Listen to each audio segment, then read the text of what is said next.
생생하게 상생하며 YTN 라디오 생생경제. 안녕하세요. YTN 라디오 생생경제 김혜민입니다. 여러분 모두 아시다시피 저는 라디오 PD입니다. 소리로 세상을 만드는 사람이라고 제 자신을 소개하는데요. 저의 직업에 대한 자긍심과 하는 일에 대한 애정이 담긴 표현입니다. 저만큼 자신의 일이 자랑스러운 분이 있습니다. 김문수 전 경기도지사가 경찰의 동행 요구를 거부하고 소리를 질렀는데요. 그 과정에서 나 국회의원 3번 한 사람이야 라고 말했습니다. 이분은 2011년 소방서에 전화해서 경기도지사라며 소방관의 이름을 묻기도 했었죠. 중요한 건 직업이 아니라 그 직업을 통해 어떤 일을 하고 있고 또 무슨 영향력을 끼치는지가 중요한 것 같습니다. 여러분은 어떤 직업을 가지고 어떤 영향력을 끼치고 계세요? 2020년 8월 20일 YTN 라디오 생생경제 지금 시작합니다.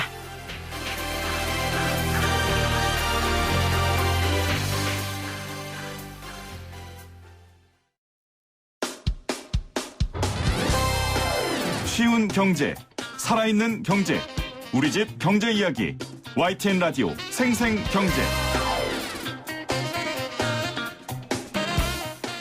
오늘 가장 뜨거운 경제 뉴스를 제일 생생하게 전해드리는 시간입니다. 코로나19의 확산이 무섭습니다. 이런 가운데 대한의사협회가 또 2차 파업을 결정해 국민들의 불안한 마음이 커지고 있는 것도 사실입니다. 물론 코로나19 이후 의료진들의 헌신과 희생이 얼마나 큰지 우리 모두 잘 알고 있습니다. 그래서 1년에 이런 일들이 참 마음이 아픈데요. 이런 가운데 한 의사의 삶이 화제가 되고 있습니다. 대한위암학회장과 한양대 병원장을 역임한 한양대 의대 권성준 교수인데요. 정년 퇴임을 하고 수많은 대형병원 러브콜을 거부하고 양양군 보건소장을 택했습니다. 권성준 교수가 제 옆에 나와 계십니다. 교수님 어서 오세요. 네, 안녕하세요. 오늘 정년퇴임식 하셨다고요? 네, 그렇습니다. 그 인생의 굉장히 중요한 날 또 생생경제를 찾아주셔서 다시 한번 감사의 인사를 드립니다. 초대해 주셔서 고맙습니다. 네, 교수님은 본인을 어떻게 소개하세요? 밖에 나가면? 그냥 이름 석자 얘기하죠, 대부분. 네. 근데 경우에 따라서 필요하면은 의사인 걸 밝혀야 될 때 꼭 과를 밝혀서 외과 의사 권성준입니다. 이렇게 소개해 올립니다. 제가 어디 가서 생생경제 PD 김혜민입니다. 이렇게는 잘 안 하거든요. 네. 근데 왜 굳이 외과 의사를 밝히세요? 보통 주변에 계신 분들이 외과 그러면은 저 사람 참 힘든 일 하는구나. 이렇게 인식이 돼 있잖아요. 긍휼하게 여기게 되죠. 네. 그래서 네. 이런 방송도 이렇게 잘 진행 못하고 이렇게 하면은 네. 저 사람 어저께 응급수술하느라고 많이 피곤한가 보다 이렇게 긍정적으로 이해해 주시려고 하는 면이 있어서 네. 과를 밝히고 있습니다. 미리 이해를 지금 구하셨군요. 청취자분들께. 예, 네. 자, 외과 의사 권성준 교수와 오늘 생생 인터뷰 함께하고 있는데요. 기사가 나가고 원래 교수님 명의로 소문이 나셨는데 그때보다 더 유명해지신 것 같으세요. 네, 말씀하신 것처럼 된 것 같습니다. 저는 이 기사를 제가 지난주에 읽고 굉장히 감동을 받았어요. 그러니까 한 직업인의 자세 그리고 최근에 의료진들의 그 헌신을 알기 때문에 교수님의 인생이 참 더 값지게 느껴졌는데 그 기사 나가고 주변에 연락 많이 왔죠. 네, 주변에서 매스컴에난 저를 보고 많이 연락을 주시더라고요. 특히 고등학교 동창들이 많이 연락을 줬는데 네. 지금까지는 나름대로 일 때문에 바쁘다는 그런 핑계가 되겠지만 이렇게 많은 사람들하고 폭넓게 연락하는 게 좀 힘들었어요. 그렇죠. 이젠 좀 많이 연락도 하고 이렇게 가깝게 살아야 되겠어요. 네. 생생경제 인터뷰하고 나시면 연락이 더 올 겁니다. 그런데 교수님 홀연히 지금 양양으로 떠나시기로 하신 거예요. 네. 양양군 보건소장을 택하신 건데 왜 하필 양양이에요? 그래요. 제가 사회생활 저도 이제 하다 보니까 여러 모임에 이제 참석할 경우가 있지 않습니까? 근데 그 가운데서 한 25년 전에 만났던 한 선배께서 굉장히 산을 좋아하고 그러셔서 저랑 같이 산에 가는 기회도 많고 네. 또 그러다 보니까 다른 사람보다 굉장히 가깝게 이제 지내게 되었어요. 근데 그분이 고향이 양양이세요. 그러다 보니까 자기 고향에 좀 구경시켜 주겠다고 해서 여러 차례 가다 보니까 양양에 사시는 그분의 지인들도 알게 되고 또 더욱이나 잘 아시다시피 그곳에는 너무 멋진 설악산이 있지 않습니까? 네. 그래서 그 선배하고 설악산 종주를 벌써 여러 번 단둘이서 했거든요. 그러다 보니까 더 친해지면서 거기 있는 사람들도 많이 알게 되고 또 설악이라고 하는 것이 저를 굉장히 양양을 사랑하게 되는 관심을 갖게 되는 그런 게 이제 한 모티브가 됐는데 네. 나는 이제 정년 퇴임하게 되면은 여기 와서 내 제2의 인생을 살아야 되겠다 하는 네. 생각을 한 10여 년 전부터 했던 것 같아요. 아, 그렇군요. 네. 그런데 사실은 저 같은 PD는 정년 퇴임하면 갈 데가 없는데 사실 의사들은 정년 퇴임해도 기술자잖아요. 특히 네. 외과 의사는 얼마나 그 수준 있는 기술을 갖고 있는 직업인인데 정년 퇴임해도 수술도 하실 수 있고 또 의료기술이 나날이 발전하니까 내가 의사로서 더 큰 족적도 남길 수 있겠다 이런 생각할 수 있잖아요. 네. 근데 지금 이번에 65이신 네, 거죠 네. 지금. 아직 너무 젊은데 보건소장을 택하신 건 좀 한편으로 이해가 안 가기도 해요. 올 한 해 참 힘든 그런 한 해였다고 보여요. 왜냐하면 제가 수술을 해드린 환자분이나 또는 앞으로 수술을 하게 될 그런 환자분한테는 꼭 제가 8월이면 정년 퇴임하게 되기 때문에 다음에 오실 때는 다른 선생님께서 봐주실 겁니다. 이제 이렇게 말씀을 드리죠. 그러면은 특히 연세 드신 할아버님들은 그 말을 듣고 저를 이렇게 물끄러미 쳐다보시다가 가장 많이 제게 해주는 말씀이 이 양반 아직 멀쩡하고만 무슨 정년이요? 이렇게 말씀을 하세요. 네. 맨 처음에는 좀 당황스러웠어요. 그런데 자꾸 듣다 보니까는 내가 멀쩡해 보인다는 게 참 좋은 얘기구나 이렇게 긍정적으로 또 받아들이고 있습니다. 또 나이 드신 할머님들은 오셔서 그 정년이란 말 들으면 우선 눈물부터 흘리세요. 이제 선생님한테 치료를 못 받으니까. 네. 특히나 암이라고 하는 병을 오랜 기간 동안 이제 같이 이겨나갔던 그런 동반자라는 생각이 마음속에 굉장히 크신 분들이기 때문에 네. 이제 나랑 같이 싸웠던 이 양반이 이제 내가 만날 수 없다니까 굉장히 허전하시겠죠, 마음이. 그렇기 네. 때문에 아주 너무 크게 우시고 나가는 분도 있고 그래서 굉장히 생각이 많이 되게 되었습니다. 그렇네요, 선생님. 근데 이제 퇴임 후에 수술을 제가 이제 할 수 있는 체력이 없어서가 아니라 어떤 일과 언젠가는 이제 끝을 이제 보게 될 텐데 그게 이제 외과 의사 같은 경우에는 이제 눈이 잘 안 보인다든지 손이 좀 떨린다든지 오랫동안 서 있기에 좀 버겁다든지 하면 이제 그때 일을 놓습니다. 이제 근데 저는 아직까지 그런 정도는 아닌데 저는 정년이란 시간까지 이제 일 열심히 일했기 때문에 네. 퇴임 전과 비교해서 퇴임 후에는 좀 다른 빛깔로 살아가고자 하는 게 목표였었거든요. 다른 빛깔. 네. 네. 그러니까 한 살이라도 젊고 내 체력이 허락된 시간에 제가 제일 해보고 싶었던 거, 또 내가 저 일을 하면 제일 행복하겠구나 생각되는 거, 그런 일에 대한 관심을 가지고 있었어요. 그래서 그 중에 하나가 의료 환경이 열악한 곳에 거주하는 분들에게 제가 지금 몇십 년을 외과 의사를 했으니까 한 40여 년을 그 경험과 인맥을 빌려가지고 보다 정확하고 또 효과적인 의료 혜택이 그분들한테 돌아갈 수 있는 그런 일을 하는 사람 중에 하나가 되면 어떨까. 이제 그런 생각을 하다 보니까 네. 이렇게 결심하게 되었습니다. 지금 교수님이 말씀하신 것처럼 사실은 도시에 비해 인프라가 지방은 열악하고 또 아까 환자들 중에 저 지방에서 온 환자들 많다고 하셨잖아요. 지방에서 치료를 받지 못하고 또 받지 않고 이제 선택을 하시는 거죠. 지방의 의료 인력 부족이 굉장히 심각하다고들 해요. 사실 이번 네네. 파업의 또 배경이 되기도 했고 어느 정도로 심각합니까?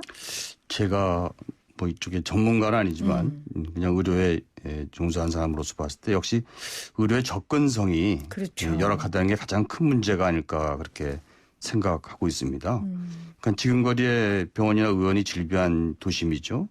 그런데 그와 달리 필요한 진료를 받기 위해서는 많은 시간을 들여야만 자기가 필요로 하는 의료 시스템에 접근할 수 있다는 것이 제일 큰 문제가 아닐까 그렇게 생각하고 있습니다. 네. 지금 제가 관심을 갖고 있는 도시인 양양에 대해서 한번 인터넷으로 검색한 결과지만 양양읍에는 일단 병원이 하나도 없고 개인 의원급만 6군데가 있더라고요. 그 가운데서 외과 1분, 내과 1분, 정형외과 1분, 또 나머지 3분은 전문과를 표방하지 않고 계시더라고요. 네. 이런 상황에서 만약에 아기의 분만을 앞둔 산모 입장에서는 자기 동네에는 없으니까 지금 거리에 있다고도 할 수 있지만 속초니 강릉이니 이제 보다 더 큰 도시로 꽤나 시간 들어서 움직여야 되지 않습니까? 네. 이제 그런 것들이 상당히 힘들게 되는 것 같아요. 그런데 매스컴에서 보아서 이제 다들 잘 아시겠지만 이런 상황이 참 많은 지방 소도시의 현실 아닙니까? 맞습니다. 그래서 이 문제는 사실 간단히 풀릴 문제가 아니고 여기서 논하기엔 너무 방대한 문제가 아닐까 이렇게 생각이 듭니다. 그 방대한 문제를 풀어가는 게 쉬운 일이 아니죠. 근데 선생님께서는 삶으로 이 문제를 한번 해결까지는 아니지만 이 문제를 그냥 두지 말고 내가 한번 해답이 돼보자 하고 저는 양양군 보건소장을 택하신 거라는 그 생각을 합니다. 지금 방송 들으시면서 청취자분들이 문자를 보내주고 계세요. 4203님은 교수님 목소리도 참 후덕하시고 모습도 인자하시게 생기신 것 같아요. 그곳에 가셔서도 충분히 환영받으실 것 같습니다. 훌륭하신 분이세요. 존경합니다. 화이팅 하세요 하셨고요. 1225님은 저도 퇴임한 베이비 부모 세대입니다. 부모 모시고 자식 다 키우고 이제 남는 게 없네요. 그래도 우리나라 베이비 부모 세대들이 고생해서 이룩한 한국의 경제 세계에서도 무시하지 않죠? 이렇게 또 보내주셨습니다. 지금 보이는 라디오로도 여러분들 그 한양대학교 의대 우리 권상준 선생님 보실 수 있는데요. 7028님 또 문자 보내주셨네요. 목소리 음성만으로도 신뢰감이 깊게 느껴지고 병이 금방 낫는 느낌입니다. 아이고 이거 뭐 너무 큰 드라마 김사부 칭찬이십니다. 같은 느낌입니다. 선생님 오늘 정년퇴임하시고 선물 받으셨어요. 저희 방송 오셔서. 네. 그렇습니다. 저는 아까 선생님 말씀 중에 그래도 내가 좀 힘이 있고 내가 뭔가를 할 수 있을 때 선택하고 싶었다. 네. 그 말이 굉장히 마음에 와닿았거든요. 네네. 근데 사실은 우리 교수님처럼 봉사를 위해 이렇게 지방의를 선택하는 의사들이 자발적으로 많아지면 좋겠지만 사실 젊은 의사들한테 네. 그냥 너 의사잖아. 너 훌륭한 사람이니까 봉사해야지. 이런다고 가라고 할 수 없는 거잖아요. 의사님. 그렇죠. 네.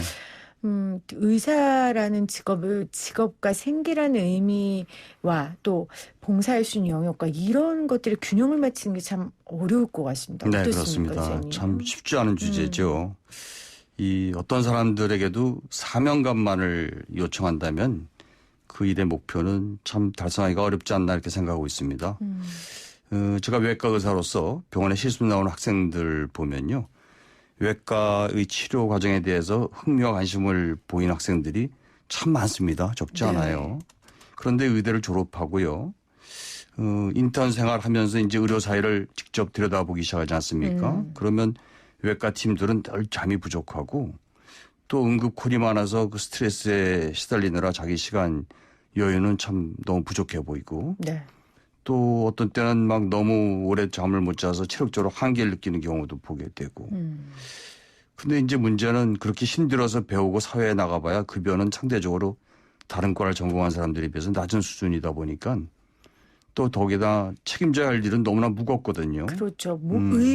외과 의사가 진짜 목숨이 네. 덩각에 달린 환자들 많이 다루잖아요. 대부분이 그런 거죠. 그러니까 스트레스가 엄청나죠. 네. 네. 이런 일상을 알게 된 순간 그 학생들은 거의 대부분 외과를 하겠다는 생각을 접습니다. 네. 요즘 젊은 의사분들 전체가 그렇다는 건 아니지만요. 스트레스 덜 받는 분야, 그리고 자기 시간 즐길 수 있는 분야, 그리고 보다 긴 시간에 걸쳐서 지속적으로 오랜 기간 일할 수 있는 분야, 이런 것을 많이 선호하고 있지 않나 그렇게 생각되거든요. 근데 이제 돈을 가장 많이 버는 과에 대한 선호도를 가진 사람 뭐 없진 않겠지만 그런 것을 어떤 과를 선택함에 있어서 최고의 기준점으로 고려하고 있는 사람들은 거의 없다고 저는 생각합니다. 네. 지금 던지시는 이 문제도 참 풀기 어려운 주제인데 물론 대학에서는 교실에서의 수업 시간 그리고 병원에서의 실습 시간을 통해서 반복적으로 사회 봉사, 헌신에 그 얼마나 중요한가 그리고 또 이를 의무감으로 마음속에 항상 각인하고 생활하라는 그런 가르침도 주고 있지만 이와 더불어서 사회적인 분위기의 변화도 많이 필요한 문제가 아닐까 그렇게 생각하고 있습니다. 맞습니다. 저도 방송하는 일 너무 좋아하지만 만약에 월급 주지 않고 하라고 하면 하겠습니까? 사실 지속성을 가지고 일을 하려면 그만큼의 대우라든지 이제 사회적 여러 시스템들이 마련돼야 되는데 네. 그래서 이제 의사들이 지금 뭐 의료 수가 높이는 문제라든지 뭐 여러 가지 것들을 요구하고 있는 상황 가운데 있습니다. 자, 그렇다면 선생님께서 보시기에는 구체적으로 좀 어떤 시스템이 마련돼야 지방의 의료진 부족 상황이 좀 해결될 수 있을 거라고 보세요? 뭐 전문가적인 소견을 갖고 있는 건 아니지만은 지방자치제 시스템이 이제 구축되어 있는 현재 아닙니까? 네. 그런데 각 지역의 재정 자립도라는 게 너무 크게 차이가 나고 있는 것 같아요. 그렇죠. 수준이 어떤 너무 데는 다르죠. 막 너무 떨어지고 어떤 데는 좀 풍족하고 그런데 바로 그 각 지역의 재정 자립도가 말이죠. 모두 지금보다 좀 개선되는 그런 것이 이 난제를 풀어가는 첫 단추가 되지 않을까 저는 그렇게 생각하고 있었습니다. 만약에 그렇게 된다면 오지 말라고 해도 수많은 의료 시스템이 아마 그 지역으로 들어가지 않을까 그렇게 기대하거든요. 즉 기본적인 인프라의 구축 없이 그냥 무조건 시골의 의사가 부족하니 사명감 가지고 시골로 가서 일해주세요 이렇게 외쳐봐도 네. 지금까지 분위기로 보았을 적에는 이루어지기 힘든 거의 현실 아닌가 네. 그런 생각이 들거든요. 네. 선생님이 뭐 전문가가 아니다 이렇게 말씀하셨는데 사실 외과 의사로 몇십 년 살아오셨고 또 학생들을 가르치는 교수시기 때문에 또 요즘 의대생들의 생각 또 뭐 수준 이런 정도를 선생님께서 잘 아시기 때문에 또 이런 안들을 주시는 것 같아요. 그러니까 심각한 지방의 불균형 문제가 먼저 좀 네네. 해결돼야 되는 게 전제돼야 된다라는 말씀을 네. 해 주셨습니다. 사실은 이제 후배 의사들에게 혹시나 누가 될까 선생님은 굉장히 조심조심 하시면서 오늘 인터뷰를 임해 주셨는데 선생님 그러면 양양 보건소장으로는 뭐 하시고 싶으세요? 양양 가면요. 네. 지금까지는 말씀드렸듯이 이제 대학병원에서 40년간 외과 의사로서 질병 치료에 집중하면서 일해왔거든요. 네네. 이제는 완전히 분위기가 또 준비가 완전히 다른 데 가서 이제 생활하게 되지 않습니까?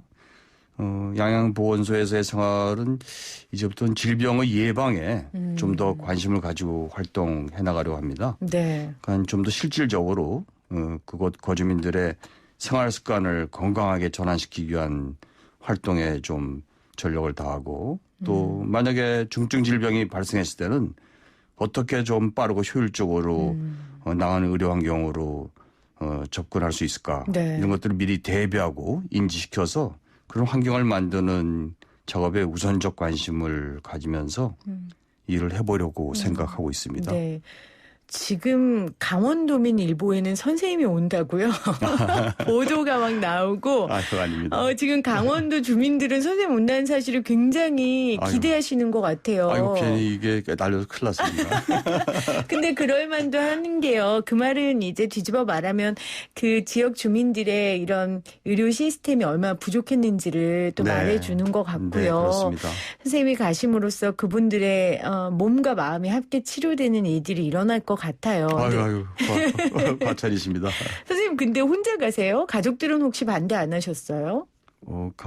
반대 안 하면 이상한 거라고 아시고 말씀하시는 것 같아요. 네. 근데 예. 같이 가시겠대요, 아내분이? 네, 결론은 같이 가기로 했습니다. 결론은요. 아내분도 대단한 헌신으로 가시네요. 많이 힘들 거라고 생각합니다. 저야 일하지만 아내는 친구하고 너무 떨어져서 그렇죠. 수다 떨 친구도 없고 주변에 그게 제일 힘들 것 같아요.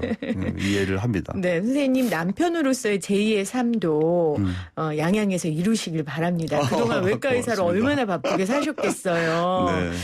알겠습니다. 지금 4203님은 문자로 우리나라 교수님 같으신 분들 많이 계셨으면 좋겠어요. 들을수록 빠져들어갑니다. 아이고. 이렇게 보내주셨는데 자, 선생님 사실은 많은 의료진들이 코로나19로 얼마나 고생하고 있습니까? 네, 그렇죠? 그렇습니다. 그 가운데 또 지금 뭐 정부하고 여러 이슈도 있고요. 후배들한테 우리 고생하고 있는 우리 후배들한테 또 의사를 꿈꾸는 또 미래의 세대들한테 이제 퇴임을 한 의사로서 한 말씀 하신다면 무슨 말씀 하시겠어요? 현재 열심히 진료하고 계신 후배님들 늘 그 생활이 희생과 봉사정신 속에 일하시는 것을 의료인으로서의 자긍심이라 이렇게 받아들이셔서 많은 국민들로부터 사랑과 신뢰를 계속 받으시는 듬직한 존재가 되어주시기를 바랍니다. 의사생활 이제 40년 넘게 해가면서 느끼는 거는 참 해볼 만한 직업이 아닌가. 뜻을 꿈을 펼칠 수 있는 직업 중에 하나가 아닌가. 그렇게 네. 자긍심을 가지고 있습니다. 알겠습니다. 8088 이사님이 양양 주민들 경사났네요. 그러지 마십시오. 이렇게 보내주셨는데 아이고 아닙니다. 진짜 선생님 부담스러워. 지금 너무 부담스러워서. 혹시 양양 주민 아니더라도 양양 보건소 가면 진료받을 수 있습니까? 아니 모르겠습니다. 아니 지금 관광버스 대절해가지고 아유, 지금 왜 그러세요? 선생님한테 진료받으러 갈 판이에요. 아유, 지금 우리 도망가야 청취자분들. 설악산 어느 가락에 잘하게 숨으실 수도 있겠다는 생각이 듭니다.